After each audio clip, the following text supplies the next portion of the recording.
ازاي تبقى مبرمج محترف؟ اسرار محدش بيقولها. عاوز تبقى مبرمج محترف، عاوز توصل لمستوى يخليك مطلوب في اي شركة او حتى تشتغل فريلانسر وتكسب فلوس بجد. طب خليني اسألك سؤال، انت فعلا بتتعلم البرمجة صح ولا بتقع في نفس الاخطاء اللي بتخلي 90% من اللي بيبدأوا يستسلموا؟ في الفيديو ده هقولك 5 اسرار هتخليك مبرمج محترف بجد. اسرار محدش بيقولها لكن هتفرق معاك 180 درجة. الكود مش حفظ، الكود فهم. كتير من المبتدئين بيقعوا في غلطة قاتلة انهم بيحفظوا الاكواد بدل ما يفهموها. البرمجة مش درس، مش لازم تحفظ كل حاجة، لكن لازم تفهم ازاي الكود بيشتغل وازاي تبني بيه حلول. ولو كل كود بتكتبه عارف فكرته وتقدر تشرحه لنفسك فانت ماشي الصح. ولو بتحفظ فانت في خطر. 2. المشاريع اهم من الكورسات. الكورسات مهمة بس اللي هيخليك محترف بجد هو المشاريع العملية. خد كورس لكن ما تقفش عنده، اعمل تطبيق، جرب تبني موقع، حاول تحل مشكلة بدماغك. المهارة بتيجي من التطبيق مش من مشاهدة الفيديوهات بس.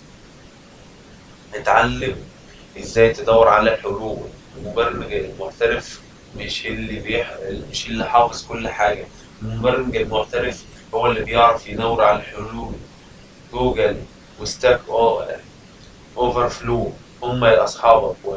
واهم مهارة تتعلمها انك تعرف ازاي تلاقي الاجابة بنفسك. اتعلم لغة واحدة كويس وبعدها وسع. ما تقعش في فخ انك تتعلم 10 لغات في نفس الوقت. ركز على لغة واحدة الاول، افهمها وابني بيها مشاريع، وبعد ما تحترفها ساعتها وسع نفسك للغات التانية. الناس بتتوظف عشان مهارتها في حل المشكلات مش علشان عدد اللغات اللي تعرفها. البرمجة مش كود بس، البرمجة طريقة تفكير. المحترفين عندهم حاجة مميزة، بيفكروا بطريقة مختلفة وبيحللوا المشاكل. بيفكروا بشكل منطقي وبيعرفوا يقسموا المهام لمراحل. علشان تبقى مبرمج محترف ما تشتغلش بالكود وبس، اشتغل على طريقة تفكيرك علشان دي أقوى سلاح عندك. دلوقتي عرفت السر، ولو عاوز تبقى مبرمج محترف ابدأ طبق الكلام ده النهارده.